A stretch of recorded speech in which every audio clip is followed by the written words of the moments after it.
Hey horror fans, welcome back to Room 237. This is John coming at you with another horror movie review. And this is actually a movie I've already talked about. It was in my top 25 favorite horror movies of all time.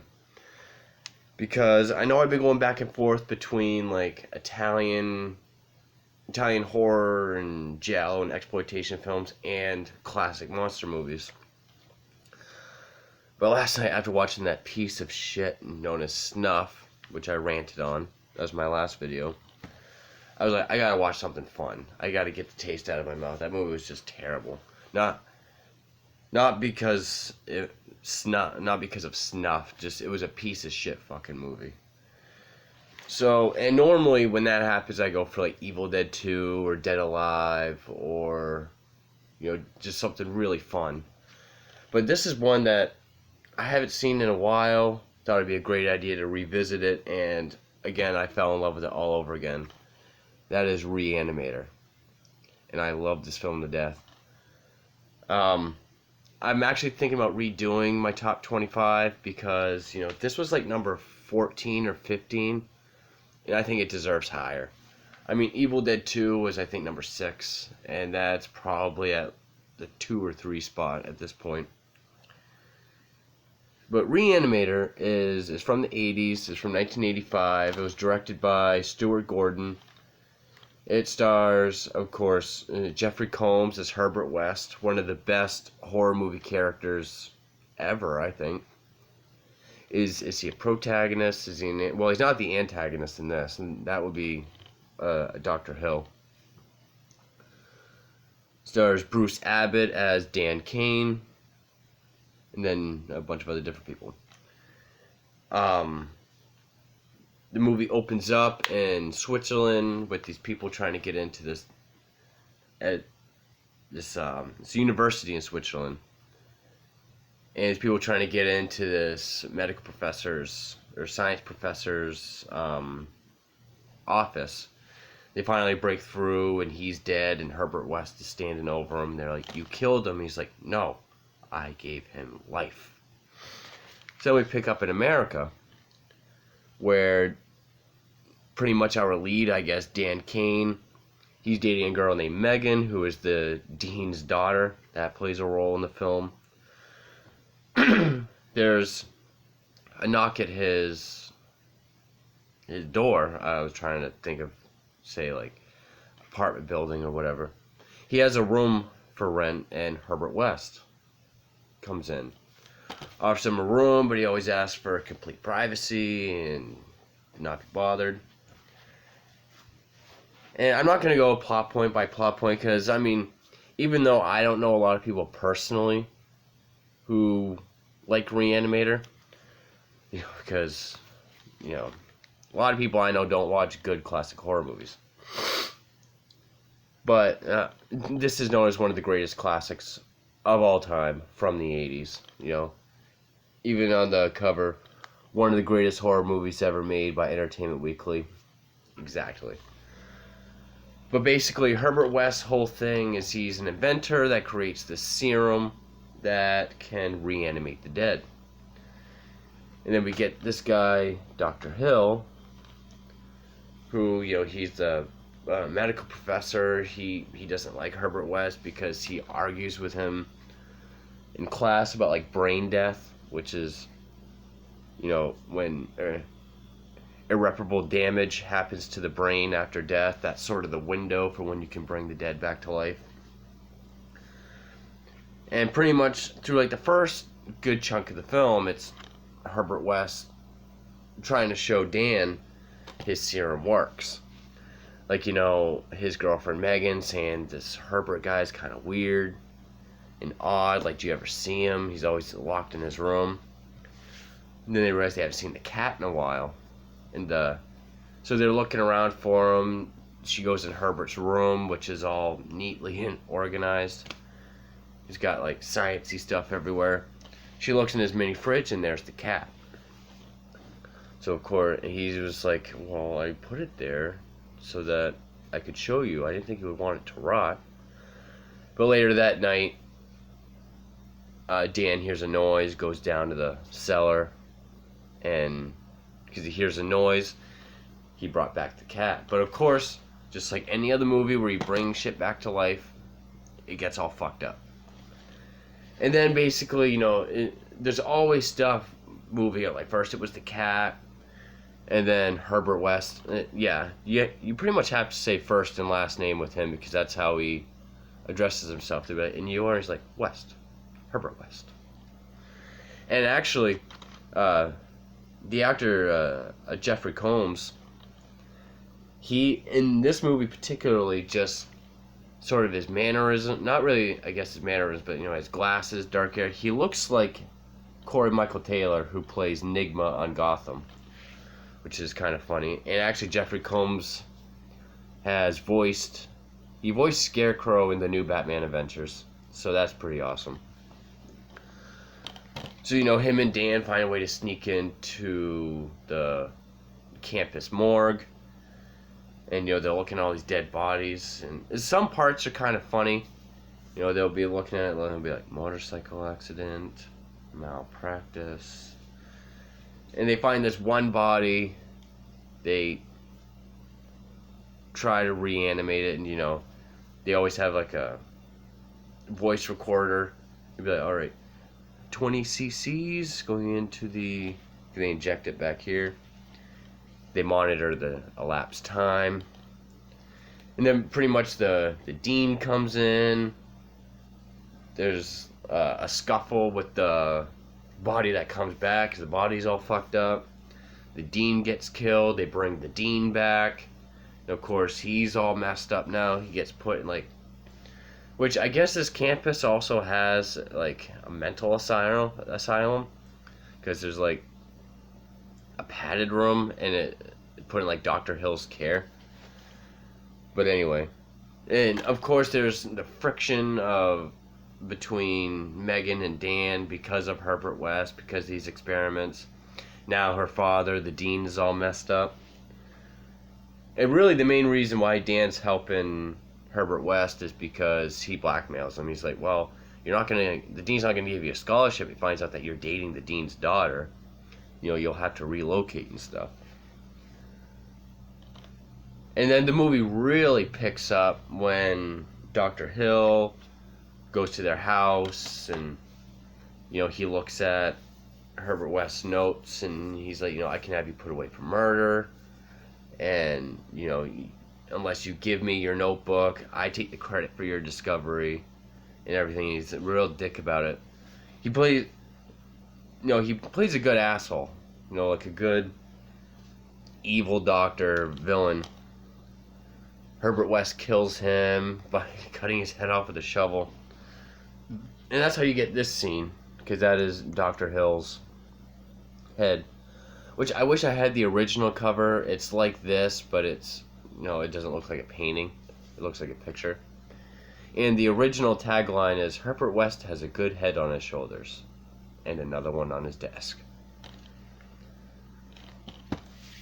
But, and then he tries to reanimate just the head. So then the head wakes up, and he tries, because he decided, why don't I just start with body parts? That would be easier. Then he does the body, but then, of course, that gets all messed up, because then you have this headless body carrying the head around like this. And I guess he can, he was given the correct amount of cc's. Because then, when he gets back to the campus, he can, communicate telepathically with the now sort of maniacal dean, even though he's undead. And Dr. Hill has a thing for Megan. So he has the dean, he goes to Dan and Herbert's house. You find out Megan wants to break up with him. Everything's all messed up. But Dan wants to be a doctor, and he sort of sees this reanimation as a way to stop death. You can fight disease with it. You can save lives. That's his angle. Herbert West's angle is kind of just, I've conquered this great big of science. And so from there, the dean gets Megan. She wakes up in the campus morgue, And this is the scene that most people remember. She's tied down naked, and like Dr. Hill is like, he's holding his own head, but he's like, I've always loved you. You know, he talks really slow and creepy, like a great like dead person horror movie voice. He starts like licking all down her, and the way she's laying down, like her legs are up, so head's about to give head. That's like the scene that most people remember. Just as he's about to put his head down there, Dan and Herbert come in, and you know, then all like you find out Dr. Hill has just brought back all these dead bodies. So essentially, the ending is kind of like a zombie movie, and it's just pretty gory. And actually, like this great scene, the dead guy that attacks the dean while he's still normal, the one that kills him. Herbert West takes like it's like one of those, I use them at work and I can't even think what they're called. Like you hit the thing like this, and there's like the little saw used for like cutting bones. He puts it through the dead guy's back, then through his, it comes out his front, and this is bloody and gory. Every time we see Dr. Hill's head, there's all like these tendons and shreds hanging down. The dean sort of has like a cognitive breakthrough where he recognizes Megan, wants to protect her. Grabs Dr. Hill's head and he's like crushing it, and there's all the crunching sounds and blood gushing, and it seems like Herbert West dies at the end. And, you know, they find a way, like with axes and everything, Dan's able to protect Megan. But I love the ending of this. The ending was sort of like it's a bit of like a Hitchcock type ending, where it has the great music. I love the music to this. It kind of reminds me of Psycho, the main theme to Psycho. But it still sounds like its own thing. When you hear it, you can tell it's Re-Animator. You know, he's with Megan, who has died from injuries. And, you know, you can tell he's kind of lost it. He's just like, I can make it all better. I can make it all better. And just as he's about to put the needle into her to bring her back, the music's playing, screen goes black except for like because it's like this fluorescent science fiction green. Except for that, you see that like right down the screen, then you just see it go like this, and we hear her scream. Credits. Great ending. There's also 2 more of these movies. There's Bride of Re-Animator and Beyond Re-Animator, which I haven't seen, regrettably. I would like to see them now, because revisiting this, I kind of got like an Evil Dead vibe.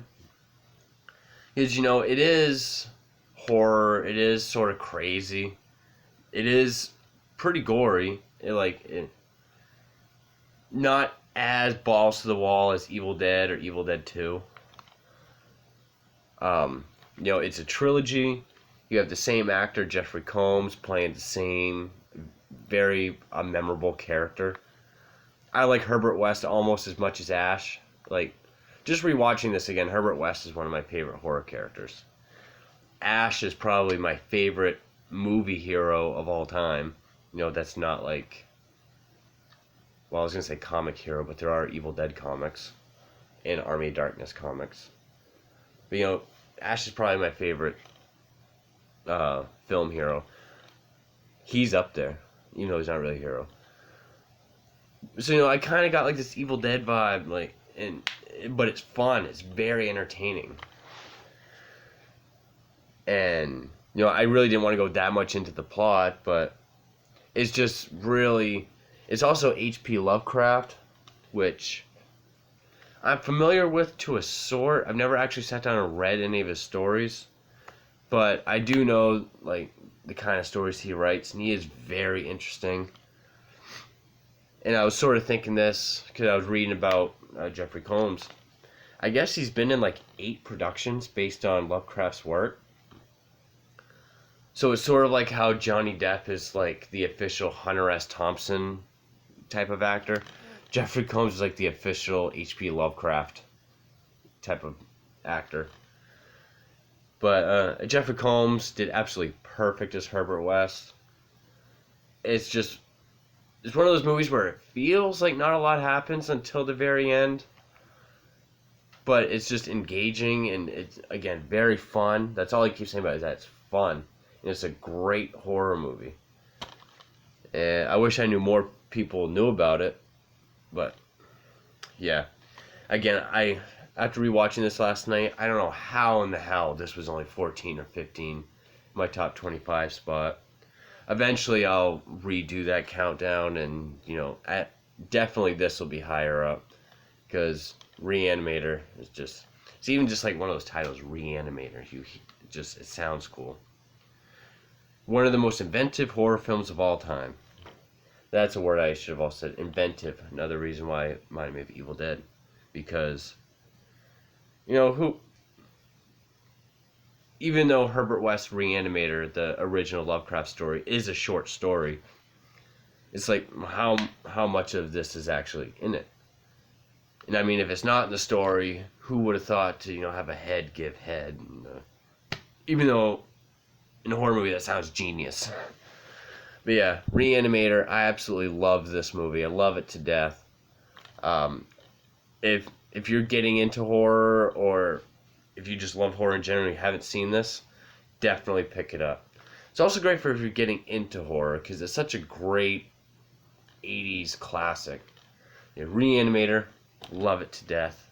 One of my favorite horror movies of all time. But for Room 237, thank you.